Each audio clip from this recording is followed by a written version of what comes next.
5% de inflación. Estamos arriba del 45% de inflación. Un pronóstico bastante liviano el que parece tirar el presidente de la Nación, asesorado vaya a saber por cuál de los 5 ministros de Economía que tiene alrededor. Quizás esa, como subrayaba ayer José Ignacio de Mendiguren del Frente Renovador, sea la razón por la cual la economía no logra despegar y la inflación no termina de aplacarse. En junio hubo más inflación núcleo que en mayo. En mayo hubo más inflación núcleo que en abril. ¿Por qué destaco este indicador? Porque la inflación núcleo no toma en cuenta el tarifazo. Estamos ante una situación en la cual, sin contar el tarifazo de agua, luz y gas, que la justicia frenó parcialmente, la inflación de junio fue mayor que la de mayo y la inflación de mayo fue mayor que la de abril. Las promesas de que el segundo semestre iba a traer una desaceleración de los precios por ahora quedaron en eso. Y lo concreto es lo que señalaba recién uno de los colegas que le preguntaba tímidamente al presidente Mauricio Macri sobre este pronóstico duro que hizo el Fondo Monetario Internacional, a pesar de la reconciliación política que hay en toda la línea entre el gobierno y el cuartel general del Fondo Monetario. ¿Qué dijo el fondo hoy? Que el crecimiento de la Argentina este año va a ser negativo. Ahí lo tienen en la segunda, en el segundo renglón. Primero está el de América Latina y el Caribe, que fíjense ustedes, este año va a tener una performance pobre, 0,4% de caída del producto. Y la Argentina va a caer más del triple que eso. Claro, no tanto como Brasil, que está en una crisis política, en un abismo político descomunal, pero va a caer la mitad que Brasil, 1,5% este 2016. El año que viene el Fondo Monetario es optimista para la Argentina, dice que va a crecer el 2,8% por encima del promedio de la región, que crece 1,6%, pero claro, este año América Latina y el Caribe cae 0,4% y Argentina cae, como ven, 1,5%. Pronósticos que hace el Fondo Monetario a pesar de la reconciliación que protagoniza con el gobierno nacional. Pero quien pareció resumir o de alguna manera expresar el estado de ánimo general que cunde en el gobierno es el secretario general de la Presidencia. El secretario general de la Presidencia, de Andrés, lo que dijo fue: estamos todos agotados. Fueron 7 meses demoledores. Esto después de que el día de la Independencia, el bicentenario de la Independencia, Mauricio Macri amagara con no ir al desfile militar que se dio aquí en el centro porteño, justamente alegando esto, que estaba cansado. Finalmente fue. Pero que están cansados, están cansados. Escúchelo. Estamos todos cansados. Ha sido el año pasado y este año demoledor. Y bueno, estamos en ese equilibrio donde hay un cansancio acumulado y donde se está tratando de regular la gente. Estamos todos cansados. Ha sido el año pasado y este año demoledor. Y bueno, estamos en ese equilibrio donde hay un cansancio acumulado y donde se está tratando de regular la agenda. Lo introdujo con...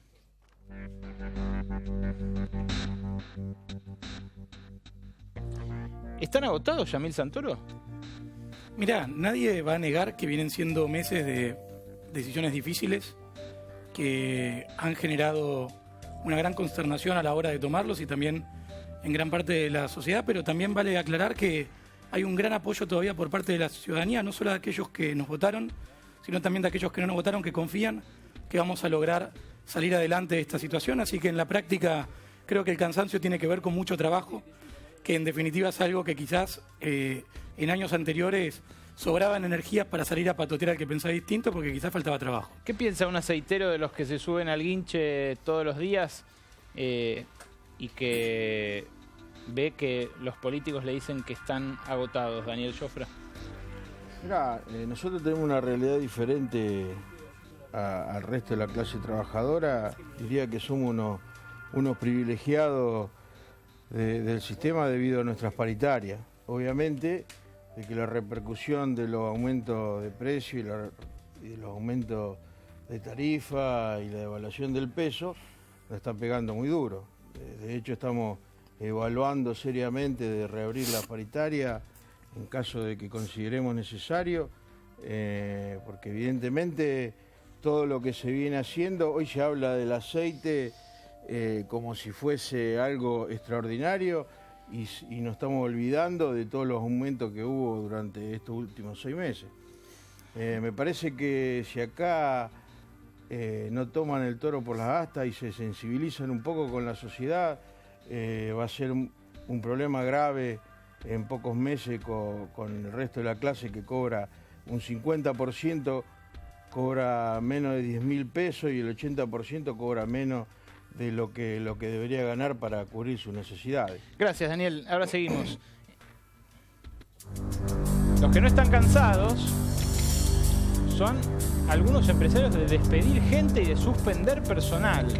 Ojo, recién el presidente Mauricio Macri en la entrevista que le concedía a Telefe decía que no se crean empleos hace 4 años. El propio INDEC reconoció que entre 2010 y 2015 se crearon más de 600.000 empleos privados. Es cierto, no fue el periodo de máxima creación de empleo que tuvo el kirchnerismo, porque de hecho ya se había alcanzado un nivel de ocupación y sobre todo un nivel de inversión que luego lamentablemente no se sostuvo hacia 2011, y eso llevó a un cuello de botella importante en el mercado de cambios, la falta de dólares famosa.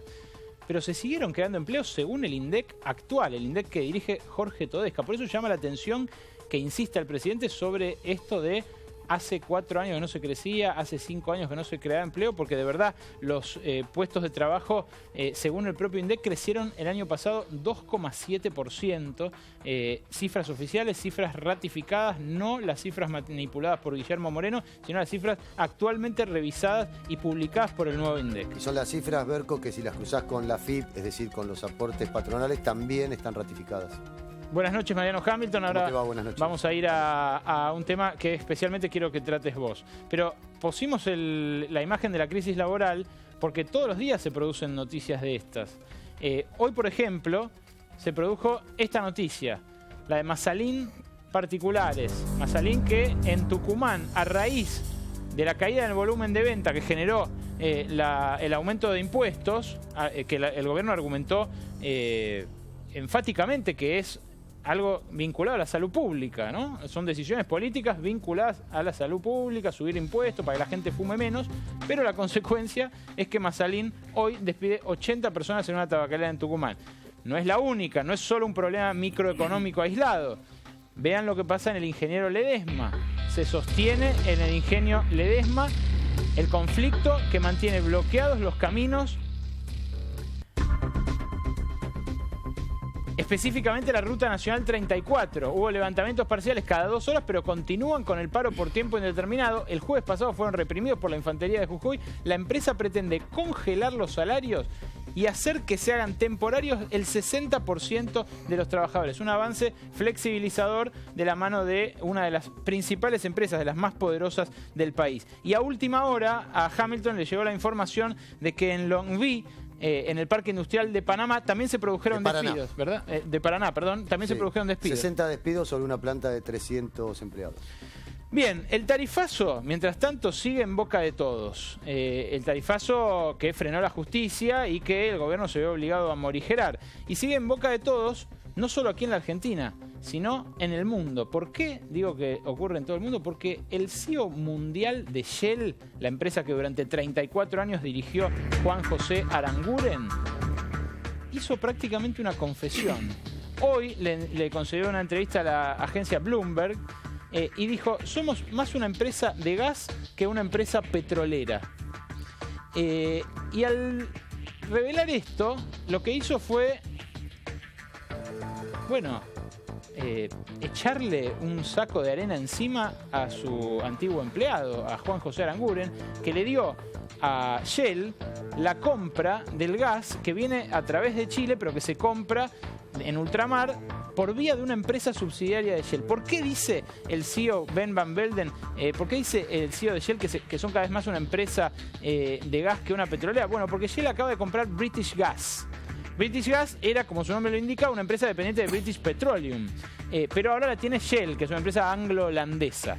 En esa casa matriz, donde todavía tiene $1 millón en acciones Juanjo Aranguren, el ministro de Energía, se quieren dedicar cada vez más al gas y cada vez menos al petróleo. Claro, el petróleo es cada vez más caro sacarlo, hay que romper la parte de arena y de arcillas compactas debajo de los yacimientos. Sería largo de explicar técnicamente, pero cada vez es más caro sacar petróleo. Y cada vez vale menos. Y cada vez vale menos, además, por la nueva tecnología que desarrollaron en Estados Unidos, el shale y el tight. Ahora, si cada vez se quiere dedicar más al gas shale, y si el gobierno le concedió a las petroleras un aumento descomunal, aberrante desde el punto de vista técnico, en el precio del gas en boca de pozo, y digo aberrante porque lo tuvo que retrotraer el propio gobierno ante la evidencia de la crisis social que generó, se expone cada vez más claro un conflicto de intereses entre el Aranguren petrolero o gasífero, diríamos ahora, en boca de su jefe, y el Aranguren ministro, que debe velar por el bienestar de todos nosotros como argentinos. Usted ve esto, Hugo Yasky, secretario general de CTA, buenas noches. ¿Y qué reflexión le merece? Me preocupa sobre todo la escalada represiva de un gobierno como el de Jujuy, que con un claro aval del gobierno nacional, después de tener presa a Milagro Sala, reprime en un lugar como el Ingenio Ledesma la continuidad de los despidos y esto que vos planteabas recién. Claramente quien representa o tendría que representar los intereses de los argentinos, porque la plata de las tarifas es plata del bolsillo de todos los argentinos y el ministro de Energía tendría que velar por esos intereses que son los de la ciudadanía, lo hace para una empresa multinacional de la que no es un simple empleado, es un gran accionista. Entonces creo que claramente estamos frente a un gobierno que es insensible a los reclamos de los sectores populares, que no escucha, que no ve lo que le pasa a los sectores populares y es muy sensible y muy práctico a la hora de resolver cosas a favor de los que más tienen. Ahora vamos a presentar a todo el resto del panel y vamos a abrir el debate, pero antes de eso les quiero mostrar este otro testimonio sobre el tarifazo. Habló Ernesto Sanz, el jefe del radicalismo y una de las 3 patas de la coalición gobernante del partido de la coalición Cambiemos. Y se refirió al papel de la Corte, a quien todos miran ahora, porque es la que deberá decidir en definitiva sobre la continuidad o no del tarifazo. Decía lo siguiente.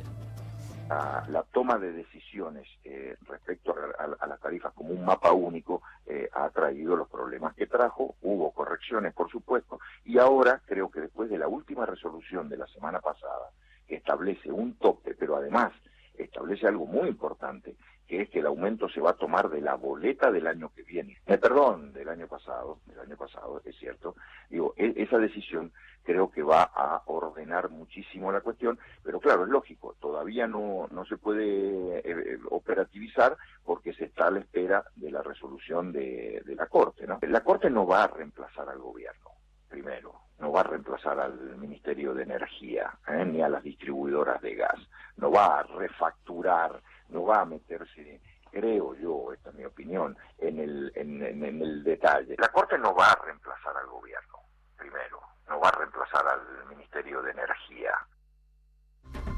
Y en este contexto de tensión social se da otro escenario, otro territorio de tensión y de violencia.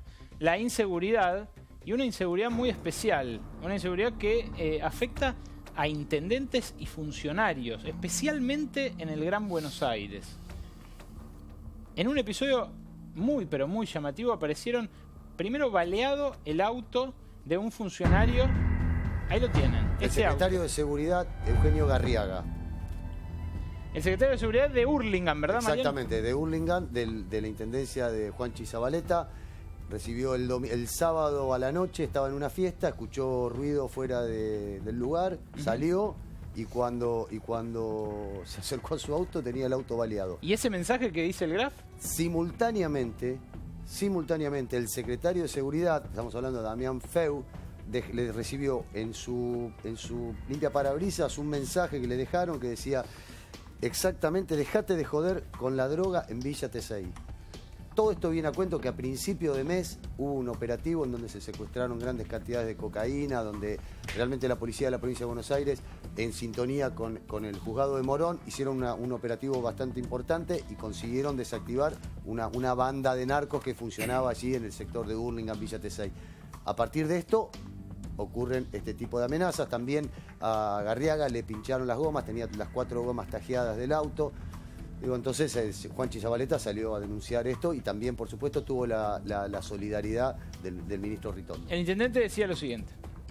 Yo no voy a mirar para el costado en estos temas, ¿no? Me parece que lo que tenemos que hacer los intendentes con mucho compromiso es trabajar fundamentalmente en esto que tiene que ver con el narcomenudeo, ¿no? Y nos parece, ¿no?, que hay que trabajar en función de esto, y entre el 1 y el 5 de julio se hicieron 25 allanamientos, 8 detenidos, bueno, una cantidad importante de droga para el narcomenudeo, y bueno, me parece que esta es una respuesta a ese trabajo, ¿no? De alguna forma, para decirlo hasta sarcásticamente, estamos haciendo las cosas bien, ¿no? Si se ponen nerviosos de esta forma, estamos haciendo las cosas bien. Apareció un balazo en el auto del director de seguridad y un cartelito en el parabrisas del secretario de seguridad, el doctor Feu, diciendo que se deje de joder con la droga en Urbeca.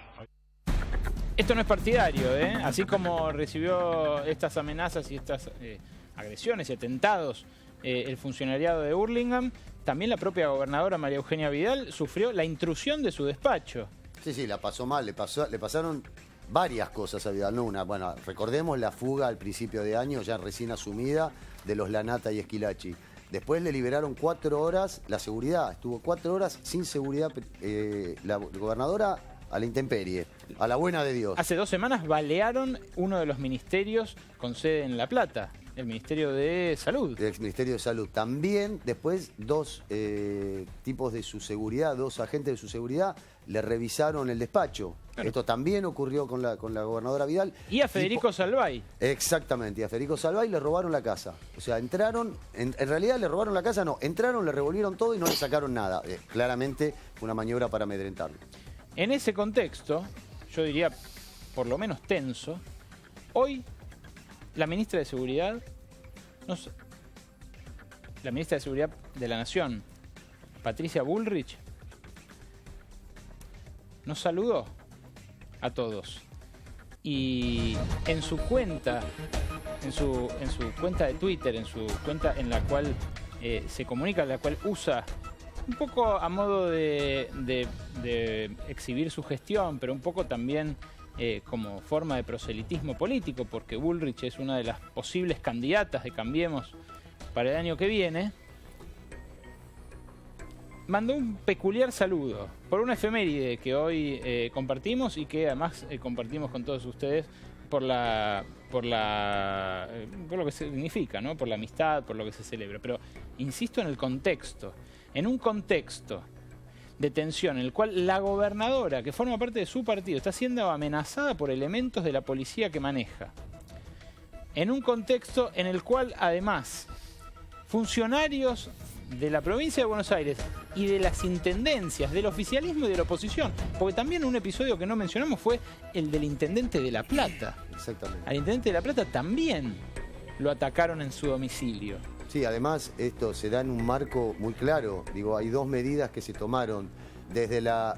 Hay 2 medidas que se tomaron desde la gobernación, que son las que pusieron el alerta en la gente de la policía. Una es que los comisarios van a tener que declarar sus bienes. Esto es necesario, siempre debería haber sido necesario, pero bueno, la gobernadora acaba de establecer esta medida. Y la otra es que va a haber controles a todos los gastos que haya también en cada una de las comisarías. Bueno, en ese contexto, Patricia Bullrich hoy nos mandó a todos un saludo por el Día del Amigo. En un rato se lo vamos a mostrar. Tu ministerio amigo, lo firmaba.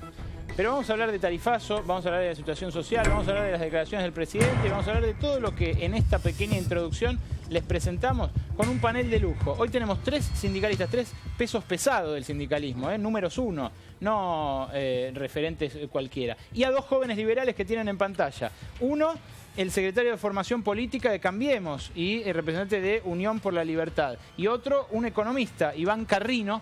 ¿Me equivoco al definirlos como liberales? No, para nada. Bien, y por otra parte, insistía, decía los 3 referentes. Daniel Jofra, el jefe de la Federación Argentina de Aceiteros, Juan Pablo Brey, secretario general del gremio de aeronavegantes, de la Asociación Argentina de Aeronavegantes, y Hugo Yasky, quien ya hizo uso de la palabra recién. Juan Pablo Brey, ¿se vive una crisis laboral o así lo evalúan ustedes desde la CGT? Sí, totalmente, totalmente. Nosotros en la industria aeronáutica hemos sufrido, ni bien asumió este gobierno, 200 y pico despidos, casi 260 despidos de la empresa Sol. O sea, fuimos uno de los primeros en sufrir esta crisis laboral. Y esos compañeros todavía están en la calle. Así que hemos sido los primeros golpeados. ¿Hay, Iván Cardino, una crisis laboral o no? Mira, los datos de... Yo te hablo de los datos que veo que publica el INDEC. Publicó datos del primer trimestre.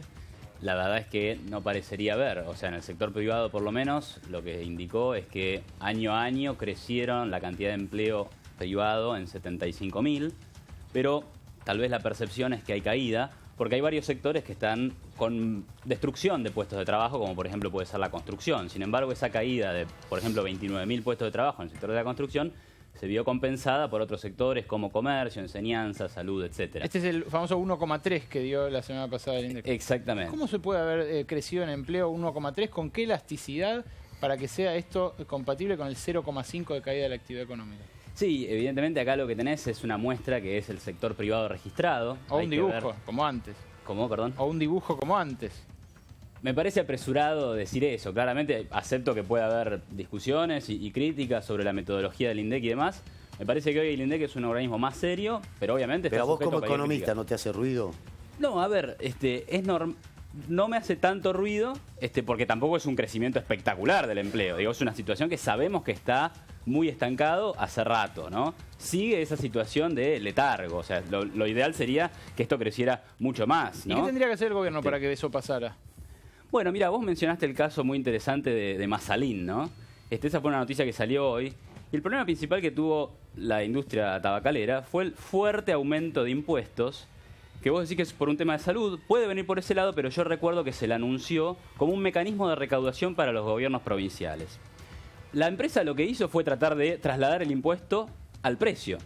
Sin embargo, eso no le dio ningún resultado porque la gente le cayó el consumo brutalmente, ¿sí? Las cuentas dejaron de darle a la empresa y cerró una planta con los consecuentes despidos. La lección que habría que tomar de ahí, para responder a tu pregunta sobre cómo estimular el empleo y la producción, es que lo que hay que hacer es hacer una brutal reforma impositiva, bajar los impuestos, y con menos impuestos y menos carga tributaria las empresas tienen más capacidad de producir, innovar y crecer.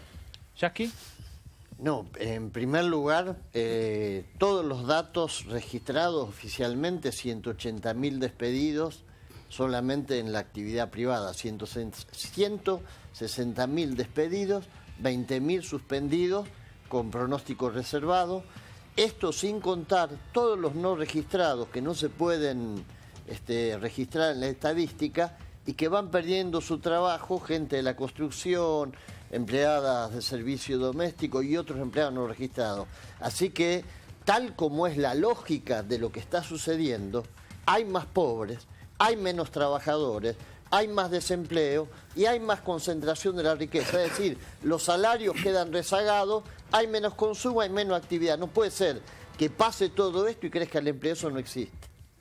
¿Yamil? No, la verdad que me gustaría rescatar una política que tuvo el kirchnerismo en ese sentido, que, no sé si la recuerdan, fue la Ley de Promoción del Empleo Registrado, que rigió de fines del 2014 a fines del 2015, agosto de 2015 dejó de existir, que básicamente implicaba que para aquellas empresas que aumentaban su planta de empleados, había quita en las cargas patronales y en las contribuciones que realizaban los empleados. O sea, en criollo, el kirchnerismo generó un método de promoción, como bien plantea Iván, con quita o rebaja de impuestos. Y en Argentina hay una situación nefasta, regresiva, que es una tremenda carga fiscal para los puestos de trabajo. Necesitamos repensar el sistema tributario para que no le cobremos un impuesto al trabajo y en todo caso pensar en qué otra parte de la cadena lo podemos hacer que no atente ni contra el empleo registrado ni contra la creación de fuentes de trabajo que en definitiva generan riqueza para todos. ¿Cómo bajás los impuestos y bajás el déficit fiscal? Digo, es como una cosa media como imposible. Hay que bajar el gasto público. Por eso, bueno, pero hay que bajar el gasto público. Gastar el gasto público significa también detener la economía. O despedir gente. No necesariamente. Claro. ¿En dónde? Sí. En el Estado.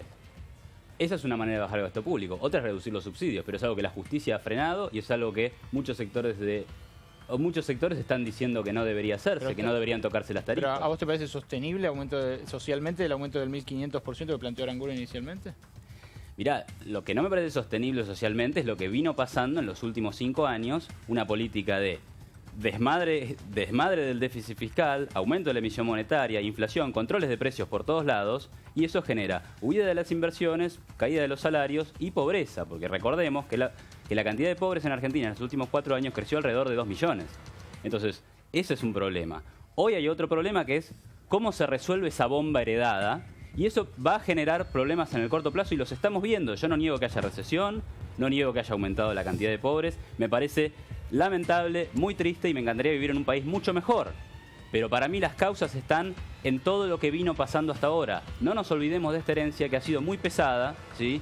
No sé si el gobierno está haciendo todas las cosas bien, pero en algunas cuestiones de liberalización y demás, y movidas para atraer inversión, me parece que por lo menos el objetivo está claro. Permitime un segundo. Cavallo propuso en la década del 90 reducir el costo empresario, eliminar el impuesto al trabajo. Se eliminaron los aportes patronales para los empresarios y después de eso, a los 5 o 7 años, teníamos más desocupación. Ese verso de que el trabajo... El verso fue el 1 a 1. No, perdóname. El verso fue el 1 a 1. También fue el 1 a 1. No, el verso fue el 1 a 1. También fue el 1 a 1, que lo apoyaron lo del Fondo Monetario Internacional, como ahora apoyan esta política. No, es que estás engañando a la gente porque estás tratando de igualar una política cuando estoy hablando un de un hecho concreto. De tipo de cambio Cavallo artificial. dijo, hay que reducir el costo del trabajo para que haya más empleo, y hubo más desempleo. Bueno, y cuando Cavallo dijo que el 1 a 1 era insostenible, Menem estaba enamorado con eso, y el peronismo prefirió ganar las elecciones que hacer el ajuste de tipo de cambio que tenía que hacer. En definitiva, como siempre, el peronismo, en lugar de tomar las decisiones económicas difíciles que hay que tomar para que el país pueda crecer, los tienta a la elección que viene inmediatamente después y hacen el tipo de barbaridades que llevó a la crisis de inestabilidad fiscal que hoy por hoy tiene la Argentina. El movimiento obrero que peleó contra todo eso, que peleó contra las privatizaciones de la jubilación, que peleó contra el 1 a 1, que peleó contra toda la entrega que se hizo durante el menemato. Bueno, no te vi peleando en el kirchnerato contra el despilfarro. También era peronista. Vos sos especializado en formación política. No te olvides de que el peronismo, querer englobarlo todo en una misma bolsa, es cometer un error. No, pero también se despegan como les conviene. No es la misma historia. Entonces, una cosa era Menem, que se decía peronista, que vino con el salariazo y la revolución productiva, cosa que me hace acordar a muchas de las que estamos viviendo. Pero está una práctica. Momento. El kirchnerismo era peronismo. Es la lucha de un pueblo que también es peronista y que peleó denodadamente para que esas políticas neoliberales desaparecieran del país. Lamentablemente hoy las tenemos de vuelta. Tendremos que seguir peleando con algunos peronistas que los están apoyando ustedes y que seguramente van a ser parte de esa especie de acuerdo entre sectores. Una sola cosita, no sé cómo llamarás, Yasky, al kirchnerismo, si peronista o no peronista. Triplicaron el gasto público en términos reales, dejaron un 30% de pobreza, pero además, con el kirchnerismo, la gente en definitiva hoy por hoy no puede pagar una tarifa de servicios, como de hecho no pasaba en los 90, como de hecho no pasa en ningún país de la región. Mirá, en definitiva, 30% de pobreza, sin hablar siquiera de cómo estaba la cuestión fiscal, que era insostenible. Mirá, la gente no vive en Marte, la gente que vivió en la Argentina el periodo de 13 años al que vos haces referencia, sabe que tenía paritarias libres, sabe que tenía estabilidad en el empleo, sabe que no podía haber un solo despedido. El empleo, por ejemplo, en 2009 tuvo despedido la peor crisis de empleo de la Argentina de los últimos 30 años. Tuvimos 50% de desocupación cuando se terminó con el experimento neoliberal de los 90 y llegamos a un dígito de desocupación. Eso no lo pueden negar con ningún discurso. No se puede cambiar la realidad. Ahora, ¿el kirchnerismo cometió otros errores? Sí, sin ninguna duda, cometió errores. Ahora lo que está claro es que la política social del kirchnerismo, comparado con este desastre que hoy tenemos, está en las antípodas totalmente. Cierro la idea nada más. Primero corrijo, no era de los últimos 20 años, vale recordar el 2001. Pero al margen de eso, todo lo que hizo el kirchnerismo, sobre todo en el último tiempo, fue patear la corrección de todos los problemas estructurales que generó el país para que pague la cuenta el que viniera, fuera Massa, fuera Scioli o fuera Macri. Y de hecho los economistas de Scioli y los economistas de Massa, ahí adentro la asignación universal por hijo, que se amplió durante el macrismo, incluís ahí adentro la recuperación de la jubilación para el sector público, que se amplió durante el macrismo también. Hoy leí a Regazzoni en La Nación diciendo que la gente a los 65 años está muy bien y puede seguir trabajando. Es una tendencia que se está dando en todo el mundo. Quería decir algo. Está bueno. Yo no voy a defender al gobierno pasado, pero creo que a 7 meses de gestión de este gobierno seguir hablando de la pesada herencia me parece que ya es una excusa. 10 años hablaron de herencia. Está bien, 10 años hablaron de herencia. Hoy me parece que es una excusa que ya no... Para nada, se están pagando las consecuencias de 13 años de irresponsabilidad. Sí, pero si vos serías un país quebrado... Pero hay decisiones que se han tomado que se podían haber tomado de otra forma. Por ejemplo... las decisiones de sacar las retenciones al campo, a las mineras. Te cuento una cosa sobre las mineras. Y nada para los trabajadores. Pero te voy a explicar unas cosas. Las retenciones a las mineras déjame terminar son ilegales. Había una promesa ilegales. de campaña que era sacar el impuesto al trabajo y no se eliminó. La ley de primer empleo, por ejemplo, genera una promoción que permite estimular la ley del empleo más es otra cosa. Yo te estoy hablando de una promesa de campaña concreta que no se cumplió. Todavía. Y está bien, pero a hoy, a 7 meses de gestión, no se cumplió. Era una promesa concreta que beneficiaba a un sector de los trabajadores. Espero que la cumplan. Me encanta esa idea de bajar las caras. Nosotros también. Por favor, digo, nosotros también. Daniel Jofra, hoy la gente estuvo pendiente durante todo el día de qué va a pasar con el precio del aceite. Y esto tiene que ver con una realidad, que el gobierno dejó de obligar a las grandes aceiteras exportadoras a contribuir con un fideicomiso que evitaba que el aceite en el mercado interno subiera. Ese fideicomiso estaba nutrido con las grandes ganancias que incorporan cada año las aceiteras. ¿Qué va a pasar finalmente con el precio del aceite? Yo creo que va a pasar con todo lo que pasó en este país a partir del 10 de diciembre. Y no con esto estoy defendiendo al kirchnerismo. Nosotros padecimos también el kirchnerismo con 25 días de huelga por el aumento salarial del año pasado. Lo recuerdo muy bien. Lo que no se entiende es como si el PRO sabía cómo estaba el país y traían todas las ideas nuevas, ¿por qué no la aplican y no hacen padecer tanto a los ciudadanos? Pero perdón, hay gente viéndolo desde la cocina, Daniel. Con la sartén en la mano, diciendo, ¿le pongo o no le pongo? ¿Se va a triplicar el precio del aceite o no? Porque estaba a 19 mangos hace 2 meses, pasó a estar 27, ahora está 30 y dicen puede llegar a 40 la semana que viene. Sí, hubo un aumento de un 36% paulatino y ahora supuestamente la Ciara comunicó que iba a ser un 30 más a partir del 30 de julio. Un 30 más, además de lo que ya aumentó hasta ahora. Nosotros creemos de que no le van a liberar el precio para que los empresarios aumenten 5 pesos nomás el litro de aceite. Me parece que esto hasta fin de año va a ser un aumento paulatino, que nosotros creemos de que el aceite va a llegar a 90 pesos. Pero esto lo dice un representante del bolsillo de los trabajadores. Es decir, las empresas hoy salieron a decir otra cosa. Yo no creo que sea así.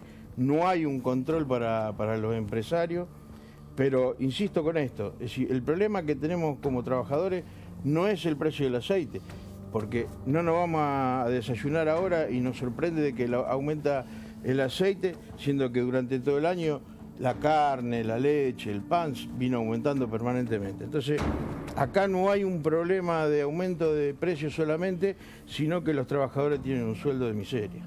Iván, ¿cómo va a ser la gente con un aceite a 90 mangos? Mira, más allá del tema del aceite, que obviamente puede ser una cuestión a tratar, evidentemente el problema es la inflación.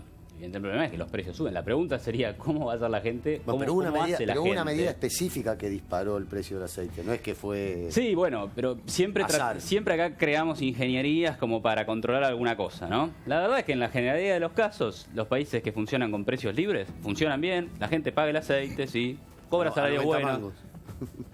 La verdad, habría que hacer análisis de cuánto vale el aceite en la región, por ahí lo sabe más el Daniel. Triple en Uruguay, por ejemplo. El triple en Uruguay.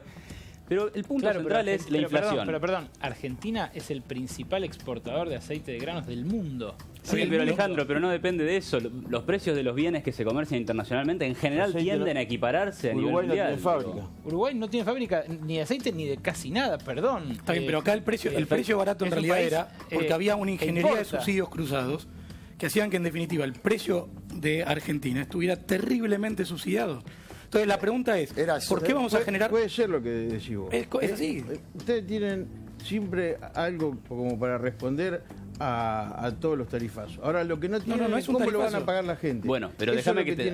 Yo quería ir a ese punto. Yo quería ir a ese punto también. Pero perdóname. Además lo que ustedes describen como un error, como una enfermedad, que es intervención de políticas públicas para ser accesible, insumos populares a los bolsillos populares, que lo ponen como algo malo, pésimo, pesada herencia. Sí, señor, es correcto, es una política pública para distribuir pero hay que direccionar los subsidios que para la gente pueda comer, que la gente pueda viajar, que la gente pueda tener un salario que sirva para llegar a fin de mes. Eso forma parte de una política virtuosa. Ustedes hablan de la libertad del mercado, y la libertad del mercado es que la gente tenga que pagar tarifas que no se pueden pagar, no pueda comer y tenga que pagar, por ejemplo, el aceite o la leche. La leche al precio que le están pagando ahora. Entonces eso no es sinceramiento. ¿Vos te pensás que, por ejemplo, en un país no tan lejano como el nuestro, como Chile, la gente no viaja, no compra aceite, no va al supermercado y no va al cine? No, hacen todo eso, pagan educación. Perdóname. Se vive bien. Chile tiene un esquema social mucho más regresivo que el de la Argentina. ¿Con qué datos lo decís?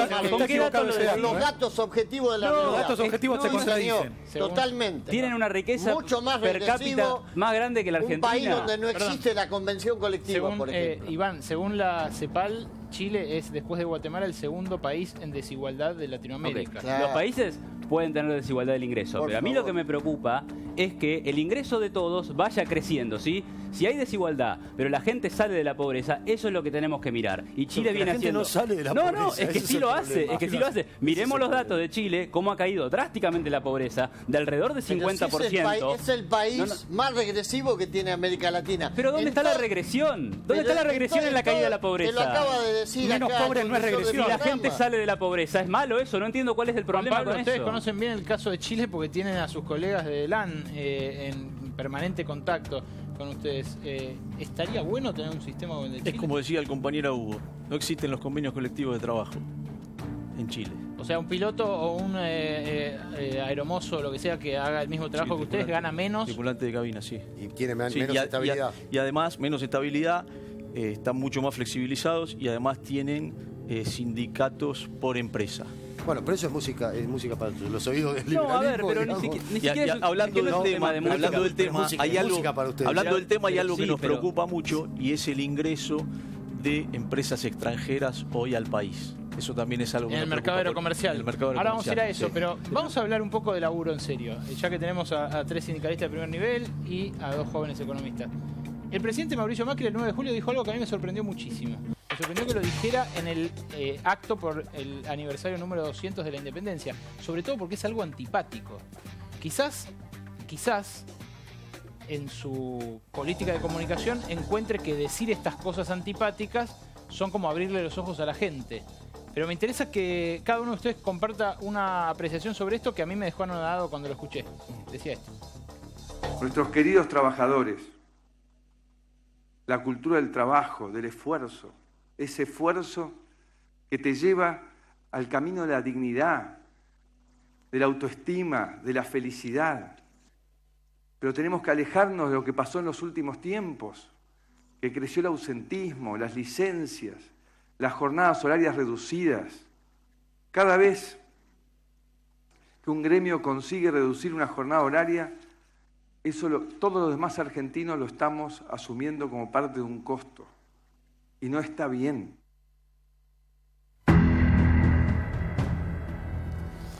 La verdad que es...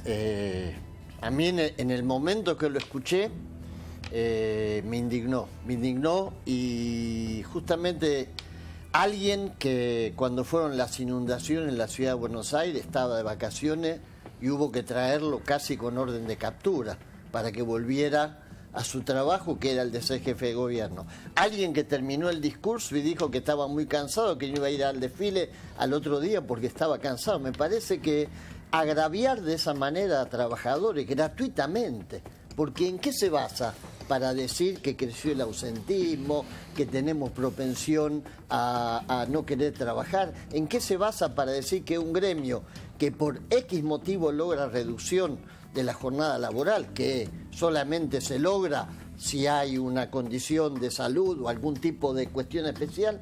Eso me parece que es un agravio absolutamente gratuito al conjunto de los trabajadores y las trabajadoras de este país. Hay mucha gente que quiere trabajar. Vos fíjate, hoy estuve en una marcha del movimiento cooperativo, más de 20.000 trabajadores manifestándose diciendo: no queremos subsidio, no queremos comida, queremos que nos dejen trabajar, que nos permitan seguir trabajando. La verdad que no se entiende. Yamil, Iván, ¿laburamos demasiado poco los argentinos? Mirá, ese es un tema que habría que verlo, pero sobre el punto general, y yo no creo que el PRO comparta esto que te voy a decir, o sea, lo digo a título personal, a nombre de tal vez la consultora que represento. Yo defiendo la libertad primero como un valor. ¿Que ellos te respalden? Esperemos. Yo defiendo la libertad primero como un valor moral. Me parece que es algo que hay que defenderlo, que todos queremos ser más libres y eso vale. Pero lo segundo es que la libertad también funciona. Y yendo a lo que decía el presidente, mirando el plano general, los países con mercados laborales más flexibles, es decir, que menos protegen el empleo, ¿sí?, no tienen grandes problemas de desempleo. Si uno compara, por ejemplo, la legislación en Europa y en los Estados Unidos, que pueden traer miles de otros problemas. Si la comparamos, Europa siempre tuvo más desempleo y siempre fue mucho más regulado ese mercado laboral. Los argentinos que el trabajan americano. menos que los europeos. Trabajan más que los europeos, digo. Podría Esto lo dijo ser, el presidente. podríamos por eso te trabajar más o pregunto. menos. Hay un punto también de productividad, ¿no? Evidentemente, en otros países se trabaja con mucha mayor productividad, pero eso tampoco tiene que ver con el esfuerzo personal de cada uno. Tiene que ver con Trabajan poco y mal. No es porque trabaje mal la gente, tiene que ver con el capital invertido. A nosotros nos falta mucho Y con la capital. organización social en definitiva. De hecho, poniendo un caso muy concreto y que creo que debería invitarnos a todos a una reflexión profunda, el Banco Mundial hace poco publicó un informe que se llama Dividendos Digitales, donde habla de los puestos de trabajo que pueden ser automatizados en los próximos 5 a 10 años. Yamil, El país que lidera el mundo en términos de que los puestos de trabajo pueden ser reemplazados por máquinas es Argentina, porque lamentablemente durante muchísimos años, en lugar de pensarnos cómo adaptarnos al futuro, estuvimos pensando cómo sostener puestos de empleo en lugar de cómo adaptarlos para Yamil, el siglo XXI. pero eso no es una responsabilidad de los gremios, es una Es una responsabilidad de los de todos. empresarios. No. De los Es empresarios. una El responsabilidad presidente de dijo, todos. cada vez que un Es una gremio responsabilidad de todos. consigue una de licencia... gobierno, de empresario, de dirigencia sindical también. Cada vez que hace falta transformación Si en el país, no me van a ponerlo de vuelta porque nos queda poco tiempo. Si en el país no hay ciencia y tecnología y no hay inversión, el problema no es de los trabajadores. Creo que con lo que dijo el presidente, con lo que dijo el presidente está clarísimo hacia dónde va este gobierno y a dónde apunta. Y tiene que ver con lo que yo decía antes, que está gobernando para los que más tienen y no para los trabajadores. Con cada conquista gremial hay miles de trabajadores que se benefician. Hay millones de trabajadores que se No está benefician. yendo en contra de ninguna conquista gremial. Pero fue clarísimo. Cuando lo que ustedes escuchan que el presidente dice cada licencia, cada día adicional de franco que tiene un trabajador o que consigue un gremio, lo pagamos todos como un costo. ¿Ustedes se sienten aludidos, por ejemplo? Mira, a mí no me sorprende que un patrón hable de esa manera, por más que sea el presidente. Creo que todos los conceptos que tienen sobre los trabajadores son siempre de ningunearlo. Hay una realidad, sí. Sabemos cuál es el problema, pero nadie te dice qué es lo que va a pasar para solucionarlo. Nosotros estamos a favor de bajar las horas de trabajo por una cuestión lógica, es decir, se van a generar más puestos de trabajo, más empleo. Lo que se viene haciendo hasta ahora es una disminución permanentemente del empleo. En Santa Fe mismo hay casi 2.000 trabajadores por mes a partir del 1 de enero del sector privado que se viene despidiendo. Es decir, entonces, en la medida de que eso no se pueda controlar, en la medida de que eso no se pueda sincerar, vamos a estar muy mal. Es decir, me parece que en eso tendrían que poner hincapié y no tanto en poner la excusa de cuál es el problema por el cual ustedes toman ciertas medidas. Lo que la sociedad necesita y pide a grito de parte de ustedes es que ustedes por lo menos cumplan con lo que han prometido durante toda la campaña. Permíteme, Daniel. Que ese es el problema que tenemos. Permítame, muchachos, seguimos en segundos. Vamos a una brevísima tanda con este saludo para todos ustedes de su ministerio amigo. Feliz día te desea tu ministerio amigo.